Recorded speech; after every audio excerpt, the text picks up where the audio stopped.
Welcome back to the Man United stream. Hope you're doing well. In today's show, we're going to be looking at that 3-0 win against Crystal Palace in the Carabao Cup.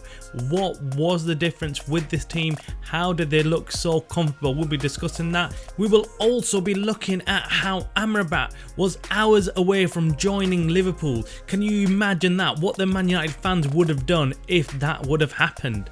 We're also getting reports that Sir Jim Ratcliffe is readying a new improved bid for Manchester United to put forward to the Glazers. We'll discuss that and more in today's show. Before we start today's show, please go ahead and hit that like button on this video. It takes literally 2 seconds to do. And if you're new to the channel, please think about subscribing. We have had amazing growth since we started this channel and it's been absolutely chaotic. I mean, we are so pleased with everyone that's been subscribing. So thank you very much to everyone that's subscribing, keeping in touch with us, supporting the channel. It's been amazing. So you too, if you're not subscribed, go ahead and subscribe. You've got nothing to lose and you've got everything to gain. And if you're a Manchester United fan, it's an absolute must for you to go and subscribe. So kicking off the show, last night we watched Man United take on Crystal Palace in the Carabao Cup at Old Trafford, and what a game it was. I mean, straight away as soon as it kicked off, everything looked so calm and collected. The team just looked very stable, very calm on the ball. Their passing was really good. I mean, I wasn't sure whether it was Crystal Palace that were not playing good enough or whether Manchester United were just playing good. I think it's a bit of both. I think Crystal Palace were not very good on the night, but I think Manchester United also had some very good players on the pitch in the likes of Casemiro, in the likes of Amrabat, that really calmed things down when they were on the ball. Saying that, Casemiro had one of his best games this season. He looks like he's slowly now getting up to match fitness. In the early start of the season, he did not look fit to me. He just looked overweight. He looked like he'd had been too many pies over the summer holidays and just relaxed, too many beers, whatever it was. He was just not fit enough. He didn't look fit enough, but he looks like now he's got back to his normal weight and he looks like he's ready to ball. And then we had Amrabat making his official Old Trafford debut, and what a debut that was. He looked very good, even though he was playing left back. Yes, when we first saw the team sheet, we thought something's gone wrong.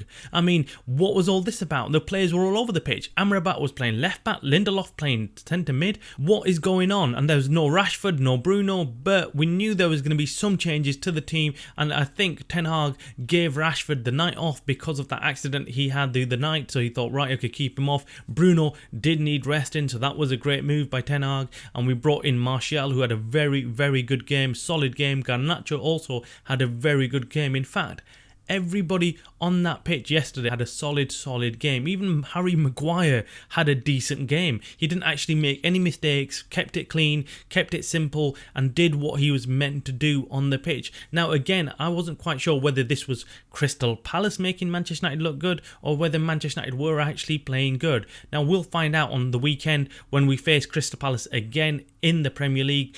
I'm sure that Crystal Palace will be more fired up for this game, and we'll see at that point whether Manchester United actually were just playing well or whether it was just Crystal Palace not too concerned about the Carabao Cup. But there was some huge positives to take out of that game. I mean, Casemiro again looking like he's back on top, and we've got Amrabat coming through, and we've got Mason Mount back from injury. We've got Garnacho, who looked very good and fired up for the game, and we've got Martial, who looked sharp. He looked sharp when he came on against Bayern Munich, and again last night he looked very sharp in the game against Crystal Palace, and Martial could seriously start challenging Højlund for that position. I mean, it's a toss-up between both of them. Who would you pick? Let us know in your comments below.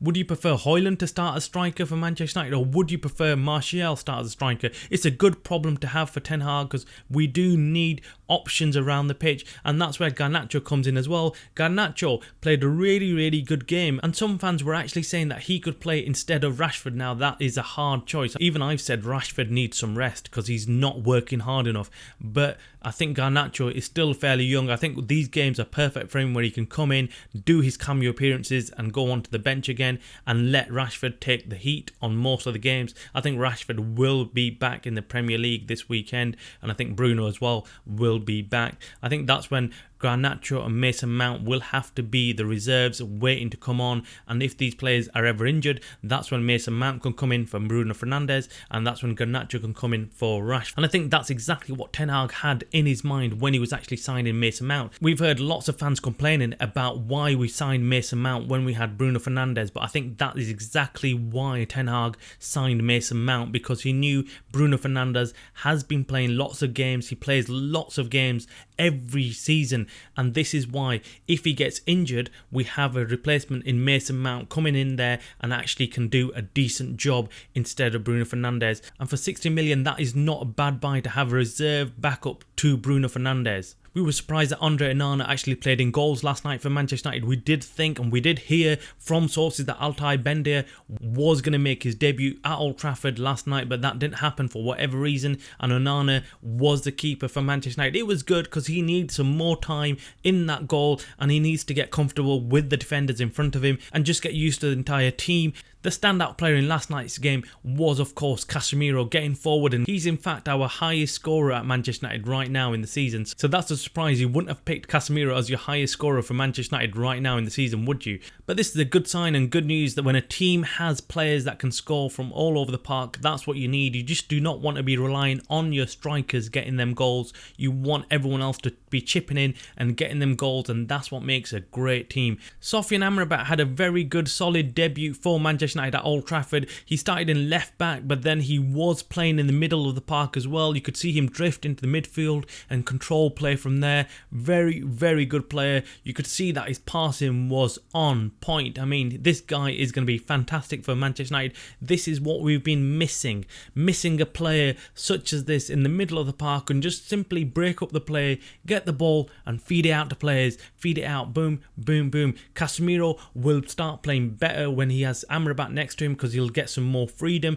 and he has less defensive duties. I think in the first couple of games with Manchester United at Old Trafford and away, Casemiro just couldn't cope with the entire defensive duty all on his head. I mean, it was just too much area to cover. It was just too much work rate. He had to run around a lot, and I think in the first couple of games in the season, he wasn't fit enough to do that either. So it was a double-edged sword. It was too much for Casemiro to do early on in the season when he was still not fully fit, and you could see he wasn't covering enough area, and that's why Amrabat now coming in could help that situation. Now, talking of Sophie Amrabat, we've actually had reports in the Daily Mail and other newspapers that Sophie Amrabat was literally hours away from joining Liverpool. Yes, can you believe Sophie Amrabat was so close on joining Liverpool? He'd already been contacted by Jurgen Klopp. Jurgen Klopp was desperate to have Sophie Amrabat join Liverpool and was tapping him up many times, calling him up and convincing him to join Liverpool. And there was a delay in his decision making. We're not quite sure which side caused that delay. Now, there's reports saying that Liverpool caused that delay and started going after Ryan Gravenberch from Bayern Munich,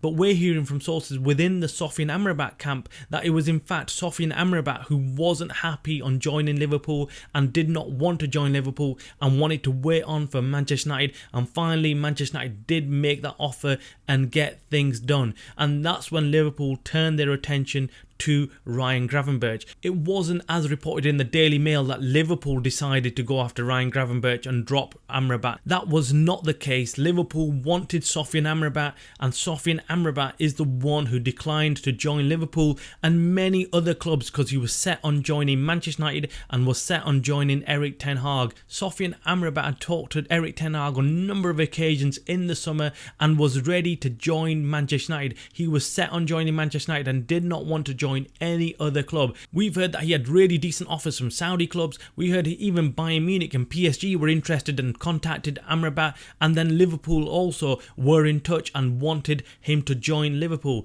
But Sophie Amrabat, what a player, what a legend of the club already, decided not to join any of these clubs and stuck to his guns and waited until Manchester United came in and got him. What a player he's going to be for Manchester United. Could you even imagine what would have happened if Liverpool Sancho signed Sophie Amrabat and Manchester United let him go. It would have been absolute mayhem. Fans would not have been happy. I think lots of fans were not aware of what Sophie Amrabat could do on the pitch, but now, having seen him, a lot of fans are very pleasantly surprised seeing what Sophie Amrabat can bring to Manchester United and what he will bring going forward. We feel that he's a great addition to the Manchester United squad, and we feel that he'll bring that energy and that passion that's needed within that Manchester United squad. And you can see that Sophie Amrabat really respects Ten Hag and really wants to work hard for the manager and will do a job wherever he asks him to do it, whether it's playing at left back, whether it's playing in midfield, or even playing in goals. Sophie Amrabat was interviewed after the game and he said exactly those words: if the manager wants me to play in goals, I will play in goals. I don't care. I want to do a job for the team. And them are the players you need. You don't want any egos in that dressing room. You want players who will work for the team and not care what they're being asked to do, as long as the result is that Manchester United win the game. And that's what we need. And Sophie Amrabat is one of those players. And Erik ten Hag knows that he needs to bring in players who are like that. And if you start looking at the players that Erik ten Hag has signed, there is a correlation between all of them. They actually will do a job for Erik ten Hag. They'll actually work hard for him. They respect the manager and they'll do whatever he asks them to do. That is the difference between the players that Erik ten Hag is bringing in and the players that were already at Manchester United.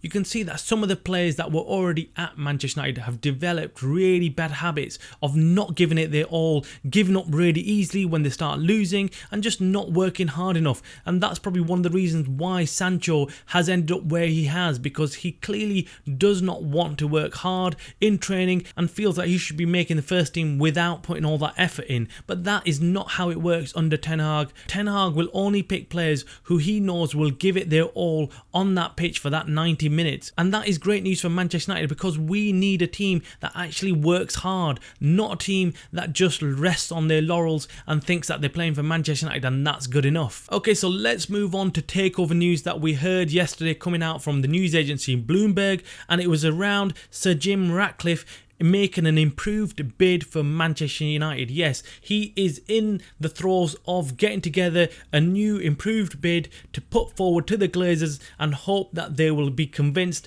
to sell the club to him. Now, this is kind of good news and not good news, because we know Sir Jim Ratcliffe and his bid involves the Glazers staying at Manchester United on the board, still having a say in Manchester United, and we as fans do not want that. We want the Glazers as far away as possible from Manchester United, a club that they've just literally destroyed in the 18 years that they've had. They've not done anything for us, so why the hell would we want the Glazers still to be part of Manchester United? We do not want them anywhere near us, thank you very much. We want them out and we want them away from Manchester United, and that's why a lot of fans are in favour of the Sheikh Yassim bid, and that's why they want Sheikh Yassim to actually take over. And it's not just simply because he's got billions of pounds to invest in the club, it is also to do with how he's proposing to get rid of the Glazers completely and wholly from the club. David Hallier of the Bloomberg news agency is a sports finance journalist. We've actually mentioned him before in previous shows. He actually did come out and say Qatar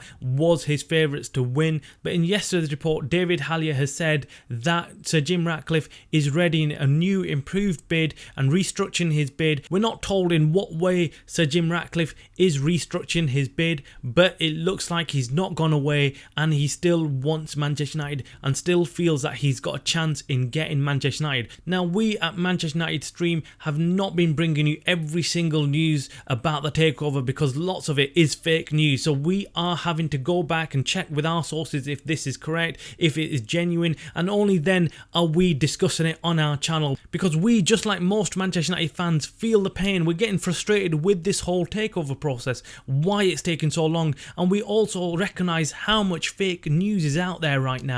There's so many different sources out there pumping fake news out on the takeover every single day about Sheikh Yassim winning, about Sir Jim Ratcliffe winning, about the Glazers not selling. It's all fake news, so we're really having to do a lot of digging before we can put out any news to you guys about the takeover, and that's why we're bringing you this news by Bloomberg and David Hallier, who's a very respected sports journalist and knows what he's talking about. David Hallier has got some very close sources within the Sheikh Yassim camp, within Sir Jim Ratcliffe's camp and within the Rain Group camp. So he knows all three parties pretty well, and he's got sources within all three, and he can get that information that's needed. And that is why we're reporting this, because we feel that this is genuine news, and Sir Jim Ratcliffe could be in the process of improving his bid, and this could make a difference to the Glazers in selling to Sir Jim Ratcliffe. Please let us know what you think about the takeover. Drop your comments below. Are you frustrated just like we are with this whole takeover and the Glazers not selling to anybody? It has just become a complete and utter drain on every Manchester United fan, just hearing about this takeover and blah blah blah. Every day we hear something new. Here it's going to get sold, not going to get sold. Why has it taken so long? But hopefully one day, fingers crossed, this takeover does get done and we get a new owner for Manchester United, and hopefully it's an owner that can actually put some money into Manchester United rather than taking it out. Make sure you hit the like button on the video, and if you're new to the channel, please go ahead and subscribe. You are watching the Man United Streamer channel by the fans for the fans.